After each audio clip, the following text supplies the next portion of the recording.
Welcome your host, Caddy Frank, as she leads discussions about substance use disorder and the journey to recovery. You're listening to Redefining Recovery, a recovery revolution.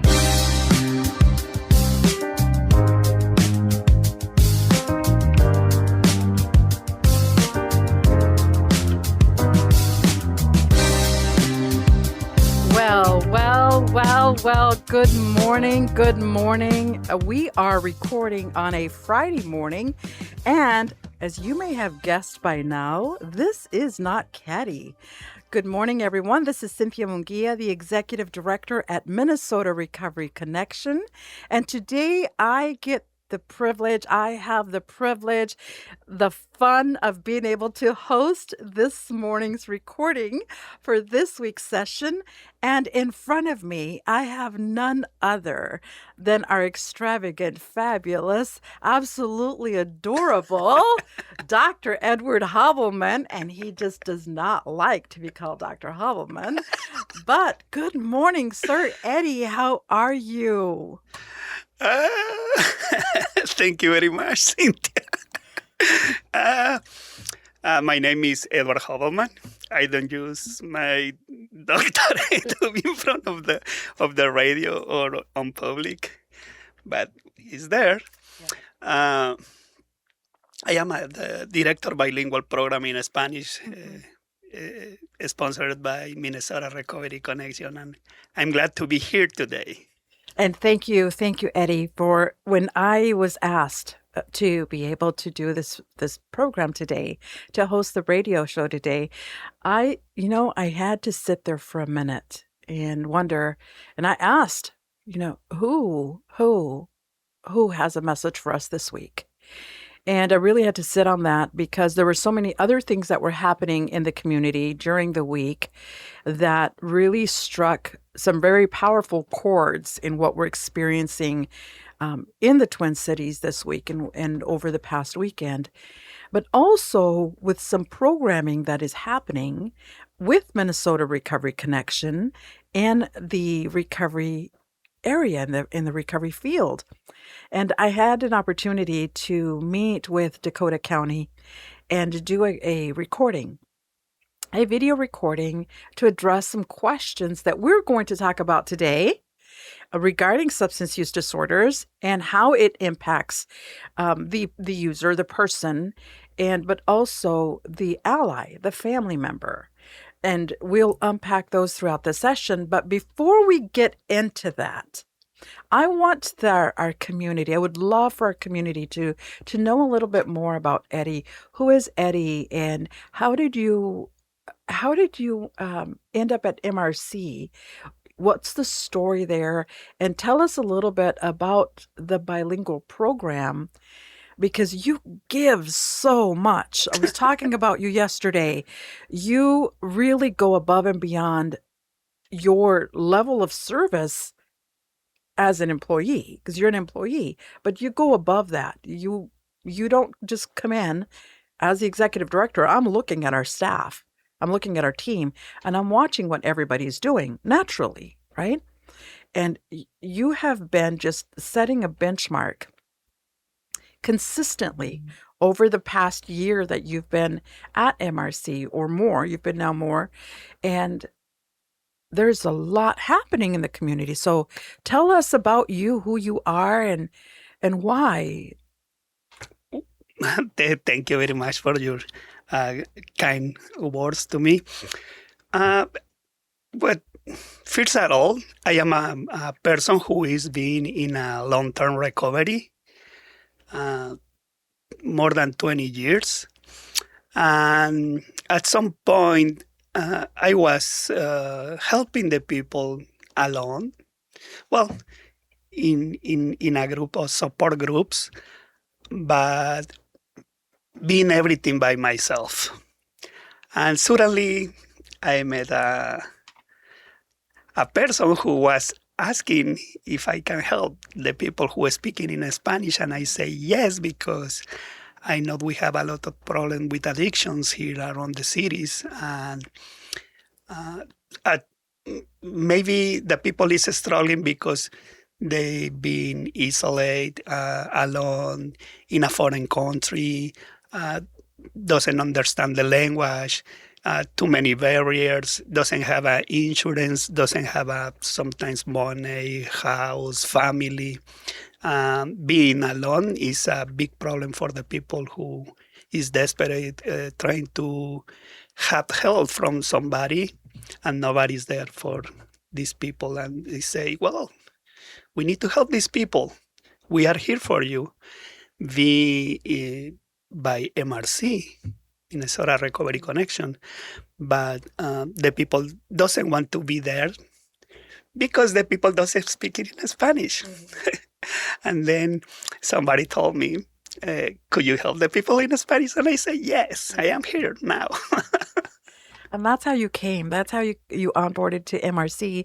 But Eddie, you and I had actually met in St. Cloud, and we were both doing this kind of the same thing, but in the St. Cloud area.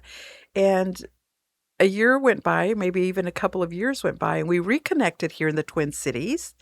And that's when opportunity came up. And so a little bit about the bilingual program at Minnesota Recovery Connection.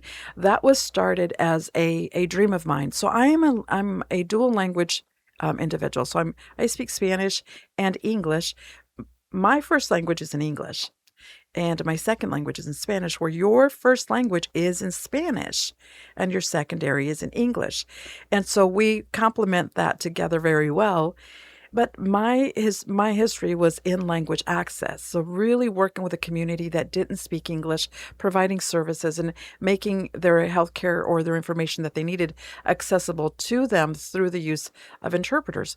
But through funding, we were able to build at MRC a bilingual program to really start to tap into the community that didn't speak English and provide services, because we knew that substance use disorders does not discriminate.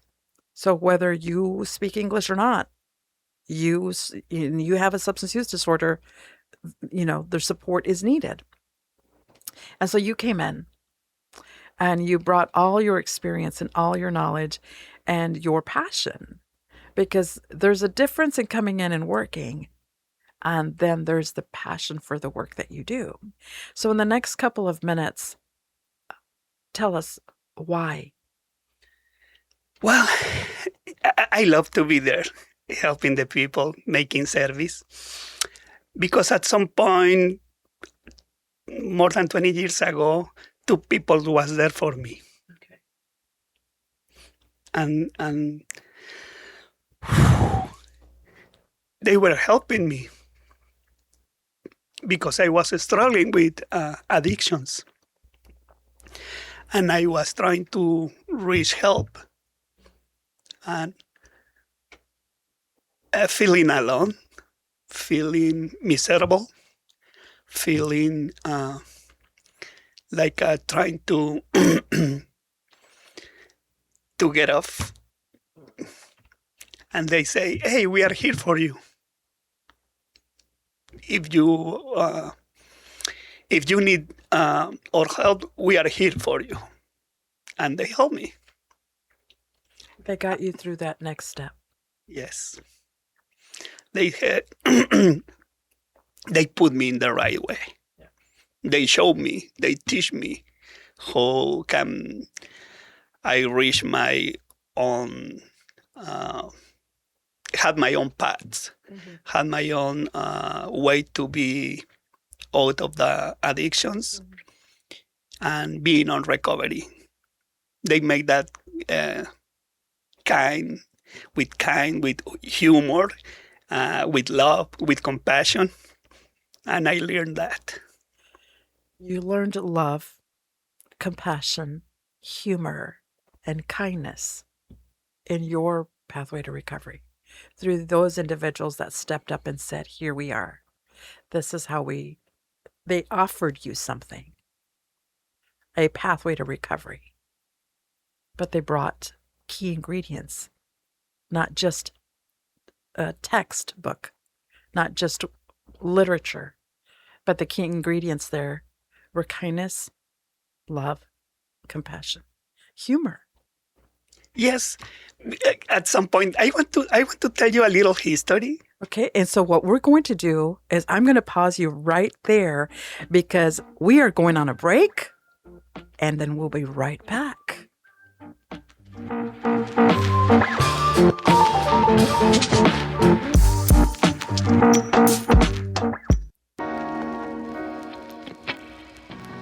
And we are back. We are back. Minnesota Recovery Connection here. Redefining Recovery, a recovery revolution is our program. And we're on the air here with AM 950. We love the opportunities that we have here to be able to record and to put this programming out for our community, for our listeners. And Eddie, before we went on break, there was a topic that we talked about. You were offered a pathway to recovery. And while you were given content and literature, other people's experiences, you were you were given away. This is the way that we've done this. This is what we have to offer. But I was struck by the four key ingredients that I cannot just leave. You had compassion, kindness, love, and humor. And those are things that are not included in textbooks. That comes from the individual. And so when I asked you, Eddie, what is your why? Can you bring us back to that story, back to the story you wanted to share? Yes, that's for sure.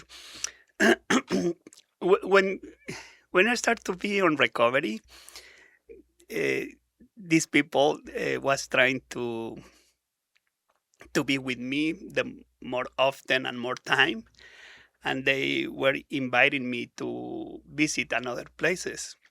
And I was thinking, how many hours are we gonna travel? This trip is gonna be like a 6 hour, and we are gonna be there like 15 minutes each, talking about or making a speech about myself or the other people. We are gonna spend 45 minutes just there, and then we're gonna have a trip again for 6 hours Okay. to return to our town. I say, these people is crazy.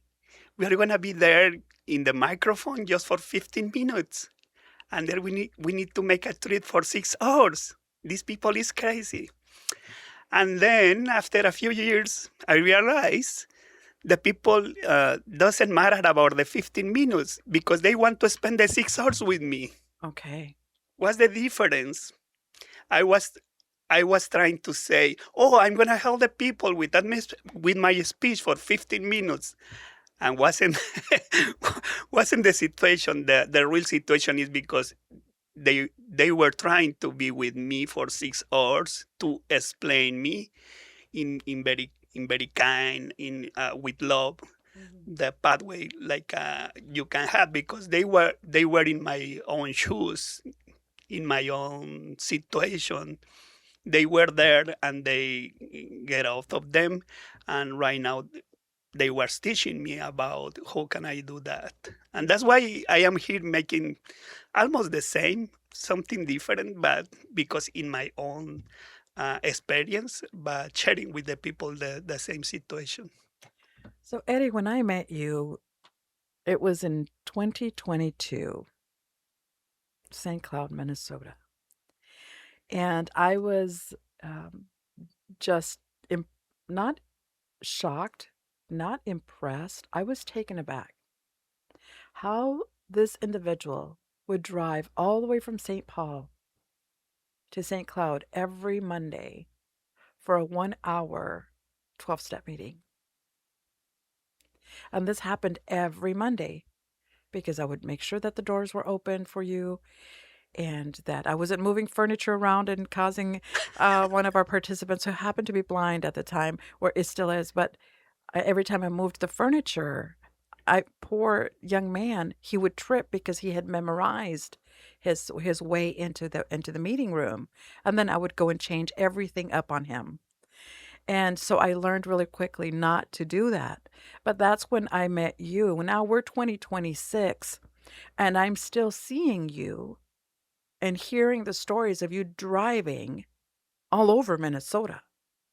You don't stay in your circle, you expand, and you're continuing to do this service work. It's because uh, somebody told me that recovery is everywhere, and the the people is everywhere too, Yeah. and the people who needs the help is everywhere, and we need to be there. Hmm. Uh, Sometimes some situation is struggling me because I cannot make everything, Hmm. but I think right now we are doing a great job with a great team. People very kind, people who is working with love, Hmm. people who is working with compassion, people who has been in recovery for a long time, and they are making a great job and supporting me a lot. Along the way. And we've had here on our program, here at Redefining Recovery, a Recovery Revolution is our podcast and our radio programming. We've had many individuals now. We have over 100 program recordings, over 100 shows. We've had many individuals, and everybody that has come in and has talked about their experience. There is a passion to the work that they do. There is a love for the work that they do. There is a compassion for the work that they do. And there's a kindness that they exude among their peers and their colleagues. And so when we talk about recovery and the images that we conjure up in our head when we hear people are in recovery, they're suffering from a substance use disorder, we can imagine all types of images. We can create all types of images or imagine all types of scenarios or situations or the lifestyle of the individual that may not be positive, that may have a negative impact on them. But what I'm hearing and what I have observed over the past year in listening to individual stories that have come onto this program and have spent time in the chair that you're in, they have something that is collective.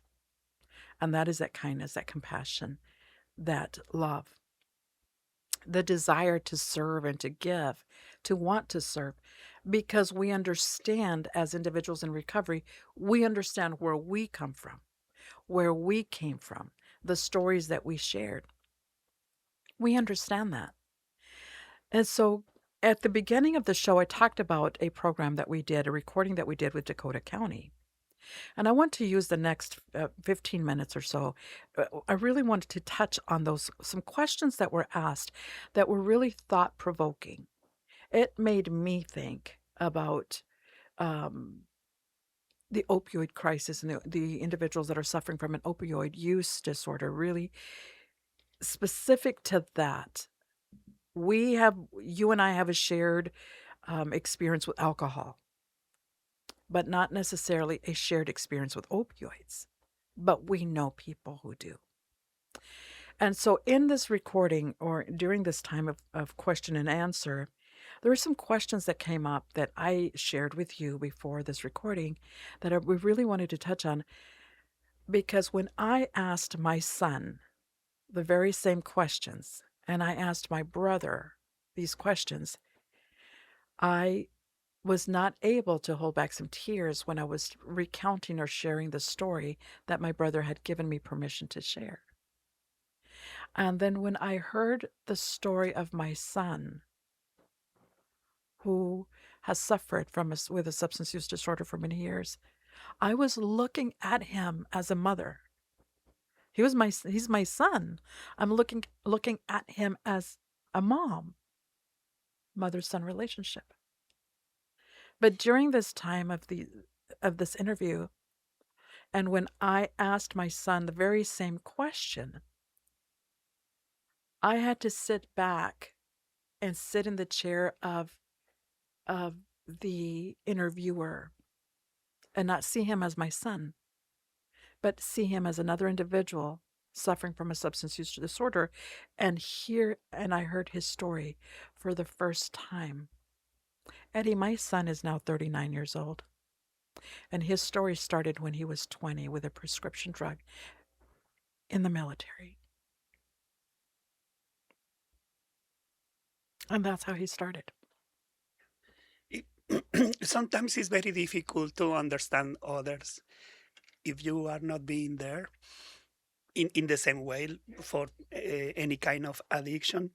But when you was there, you was trying to to understand your son being in recovery, not like as a mom, because it's different, and only the people who knows that and being there know the difference in this kind of situation. Some people is saying is not a disease, is not a real problem because they don't understand us. They say it's because you are lazy or because you are some kind of stupid people or something in another different words, but it's because they don't feel the same situation. They don't have the same disease. They don't. They are not trying to understand you. It's more like not listening, but trying to be in a kind of punishment. And then when you meet another people in the same way who is on recovery, they gonna understand you completely because they are being in the same way like you. Hmm. And I think at the time, as a mom, and because I grew up in a church, and I grew up with my mom. My mom was evangelical. My father was Catholic, and so we grew up with certain teachings and what was acceptable and what was not acceptable, and I was trying to teach my children or raise my children in the same path that I was raised, even though it wasn't perfect by any stretch of the imagination. And I had my own issues, and we all do. And I was working really hard at wanting the best for my kids and wanting to make sure that my children didn't do that thing that my brother did. My brother suffered with a substance use disorder, and I saw that. And I saw how it impacted my mom. And I was doing everything possible so that my children wouldn't do that thing that my brother did or become the way that my brother had become and behind the disorder. And and so for me it was almost like, why would you do that? Did you not see? Do you not see? And yet I could not I couldn't accept 10 years ago. I couldn't accept that my children were using drugs. I wouldn't accept it. I fought it. And yet now here we are, 2026, and with this understanding and more knowledge. But the one thing that was missing as a mom, now that I hear the story and now that he answered these questions for me, one thing that I didn't have was what you were given: the kindness, the compassion. I loved him. I loved him differently. But I didn't have compassion towards substance use. I didn't have kindness towards the person that was suffering because I didn't understand it. So now here we are. The difference is, well, we need to understand when somebody is in addiction, we need to think about maybe the environment is in addiction to the relatives, the family. And I'm not talking about using drugs or something like that. Is in addiction with bad behaviors, is in addiction in toxic relationships. Uh, every kind of situation around the individual who is in using Mhm. drugs or alcohol or being in addiction, they need to recovery about not only the physical things like I gonna take off the drugs of me, but you need to gain spiritual things, the economical, the social situation, the ecological. Uh, so many different situations you need to understand. They need to fix, and the family need to understand. They need to be on recovery too, Mm. because when the individual return to the family is gonna be in the same way, trying to punish the guy who is On substances. yeah, and it's a big problem for us to return to the family when they have the same behavior against us, Mm.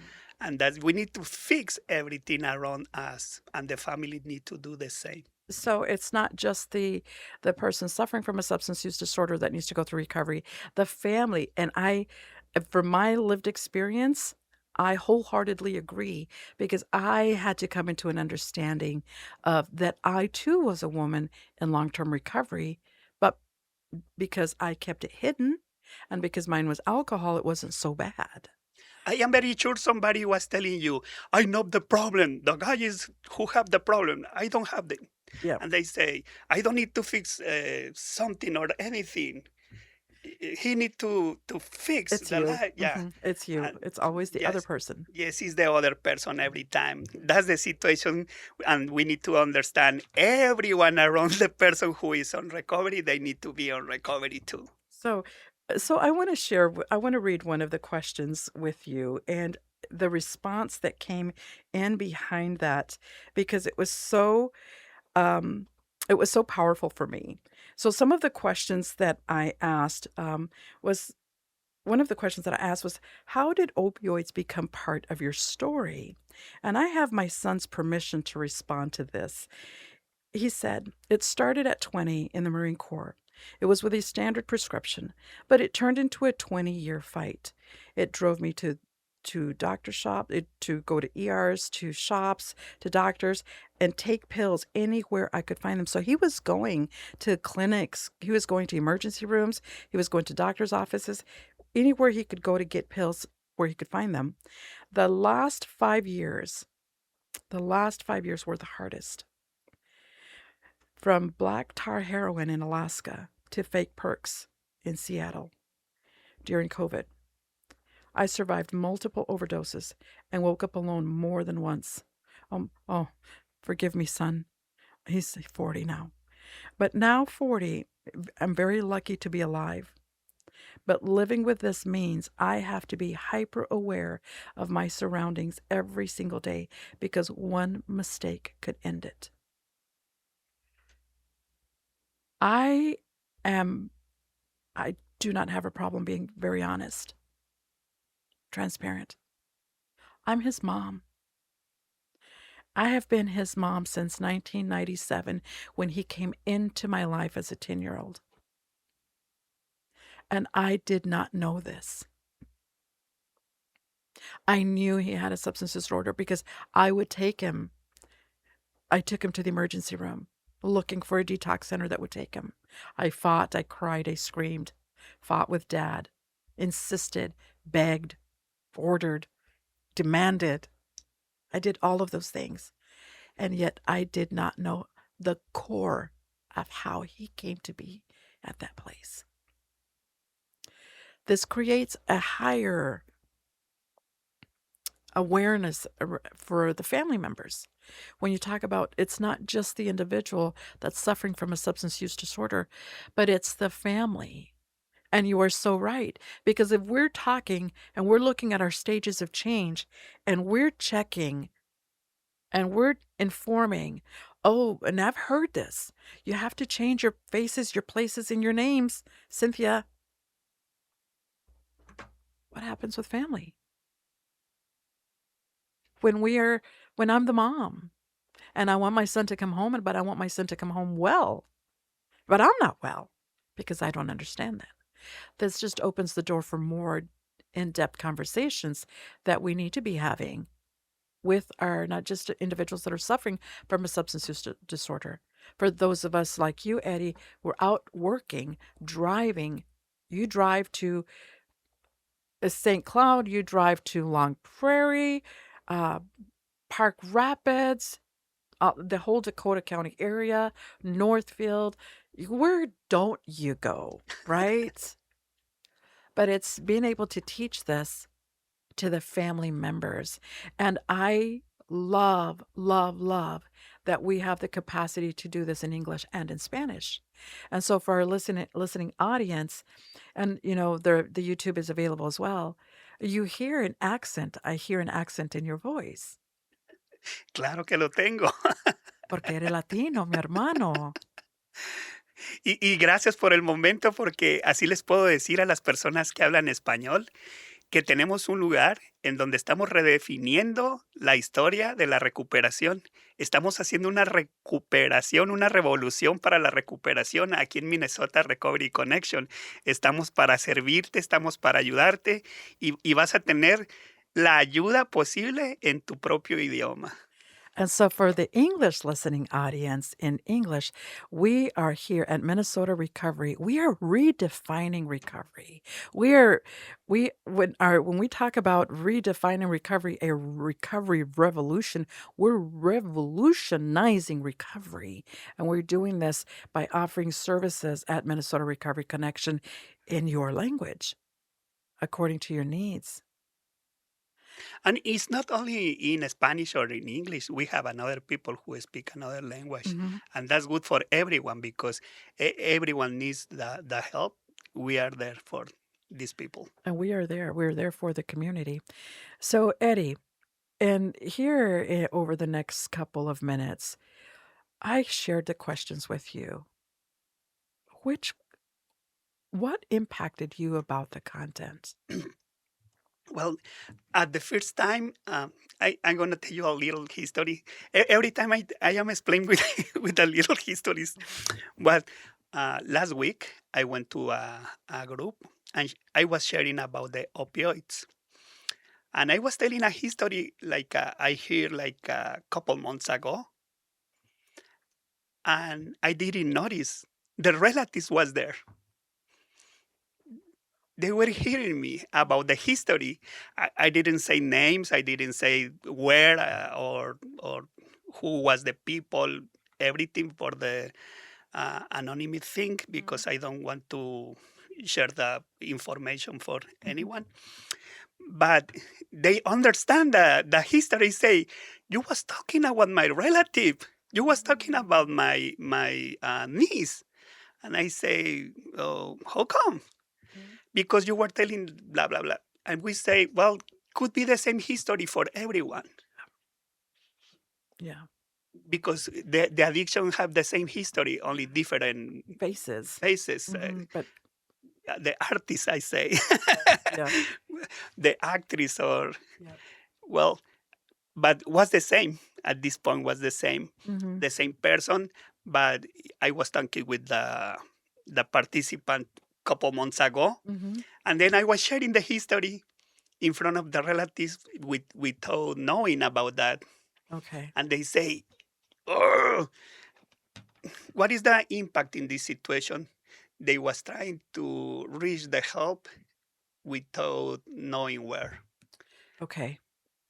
And I was there and say, we are here now for you. Mhm. We are there for your relative, for your niece, and now we are here for you too, because we need to help the whole family to be here in recovery. So, for the family members who had been listening to this story, this example that you were providing, turns out that the example you provided, it was about a family member, and the family was in the room. And while it upset them because they were like, "Well, I know you're talking about our niece," but what you said really really resonated with me, and we talk about this a lot. We have so many shared experiences, individuals in recovery. I've done things under the influence of alcohol that many of my colleagues have. It's a very similar, almost very similar, eerily similar experience, but we're different people in different places, in different cities. And when we come together, we wind up having these collective stories. But it's understanding that, oh, we went through this together. Well, not together, but we've gone through this, you and I. And we can understand. And we can also allow those stories and those experiences to inform the family members. And how do we get back to the family? How do we provide recovery to the family? What does that look like for them? And after we get back from this break that we're having, I want us to talk a little bit about how we can support the families going forward, and so that they can also have that.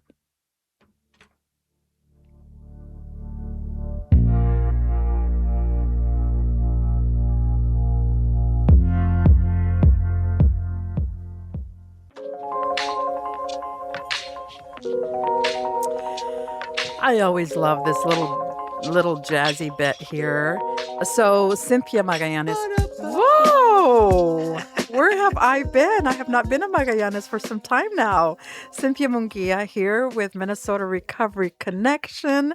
Redefining Recovery, a recovery revolution, here at AM 950.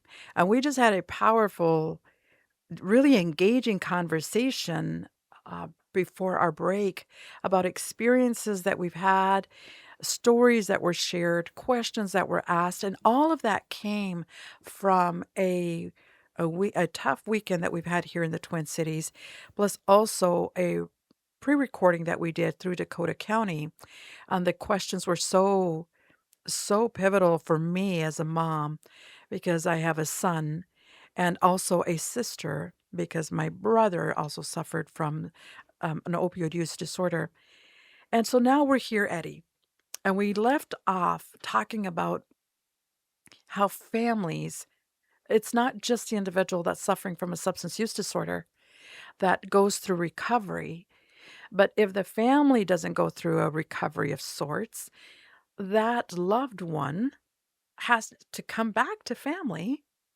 And what if I, as the mom, what if I'm the trigger? What if my behavior or my statements or phrases that I use or even my personality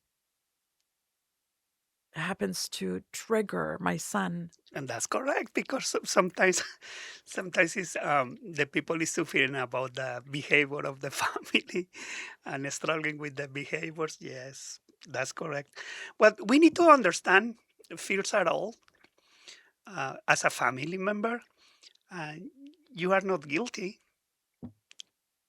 You didn't cause the situation. You can control the situation, and you are not the cure of Mhm. the disease. You cannot control the individual. And every time the parents, they are trying to control the situation, and they are not in control. And you need to have the experience, the freedom of that. So experience the freedom of number one, I didn't cause it. I can't control it, and I'm not the cure. Yes, that's correct. It's because every time we are trying to, as a parent, make a punishment about the behavior, Mhm. and it's not going to happen. Not gonna happen. I was raised with spare the rod and spoil the child, and that didn't Yes. work very well. I am your parent. Doesn't matter. I am your guide. Doesn't matter. Because you are not the cure. You are not in control of nothing. That's the situation. That's the real situation. Mhm. And you need to cure that. Okay, and so how, Eddie, what can we share with our listening audience? What can we share to that mom, share them to mom, share to dad, especially when we consider cultural components of a Latino family? And control is a big thing in a Latino family. Mom's the boss or dad's the boss, and what happens And the with taboos. and the taboos that The are. taboos. How do you say in English? Calladito te ves más bonito. Oh, yes. So the less that you speak up, the better you are. And what is said in these four walls stays in these four walls. And so, yeah, And silence. yes, the silence, and nobody wants to share the experience, and that's a big problem in the cultural way for us. And I imagine for many non-Latino families, nobody wants to air their dirty laundry, Yeah. and so that's sharing an experience. And when I get to hear my son's story, or I get to read my son's story, I see it differently because there's that honesty, there's that vulnerability, the transparency that he's sharing with me. You don't need to have a place for the shame about that, because in every family, in every town, city, in every neighborhood, we have a people who is suffering about the addictions. Mhm. You don't need to be ashamed about that. You need to share your problem with another Individual. yes. And so when we look at providing services as an organization, and there's many organizations here in the Twin Cities that are providing peer supports for individuals that are suffering from a substance use disorder, and there's specific organizations that are really working with family. They have family-oriented programs. So we want to be able to refer them out to these organizations that are providing supports for families. But on the other hand, as individuals who have had that experience, if you are out there and you're listening, you're like, that resonates with me, and I've gone through that, I'm going to give Cynthia a call. Give us a call. Go to our website, ask, reach out. There's resources. And what we are not able to support with, we can certainly refer anyone out to a different organization that can, because you work in dual organizations too, and without not not withholding information, you work for another organization that works with families. That's correct. Being working with Thrive, With Thrive. yes, Yes. the specialty is for families. Yes.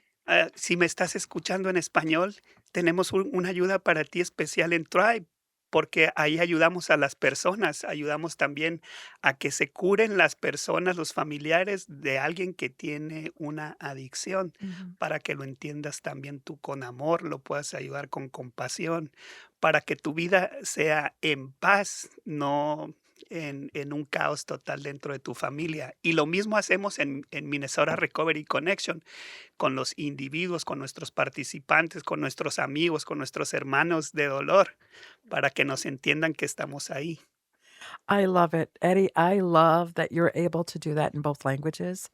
And the messaging really is, it's a plug to Thrive here and to Pam Lanhart, who leads that as the executive director, because you represent that organization as well, in addition to MRC. And it's being able to support families of the individual that's suffering from a substance use disorder and provide those resources to them, while at the same time providing resources to the individual through work that we do here at Minnesota Recovery. Eddie, in a minute or less, what would you tell our audience? Tenemos una ayuda para ti. Puedo estar en tu casa, puedo ir a visitarte, puedo ir a conocerte, te puedo ofrecer los servicios por teléfono. Si te gusta la tecnología, lo puedo hacer por Zoom, lo puedo hacer por WhatsApp. Lo que necesitamos que entiendas es que estamos para ti, estamos para ayudarte, estamos para tener un compromiso como personas que estamos en recuperación y hacer un servicio por ti. Very good. Excellent. And I love I love the caption because it'll appear in English, it'll appear in Spanish. You can select from your on the YouTube link, you can select to be able to see that. But really, the messaging is, we are here for you. We can meet over the phone. We can meet through Zoom, through WhatsApp. I can go to your house. We can go to a coffee shop. There's so many ways that we can connect. But the most important part of that is connecting, is making that connection. And also being very careful with respecting your needs and what's important to you. And so, Eddie, I just want to say thank you. Thank you for coming on board. Thank you for accepting my invite to be here today. And here, as we close out, Cynthia Mungia at Minnesota Recovery Connection, Redefining Recovery, a recovery revolution. We sign off until next week. Thank you, folks.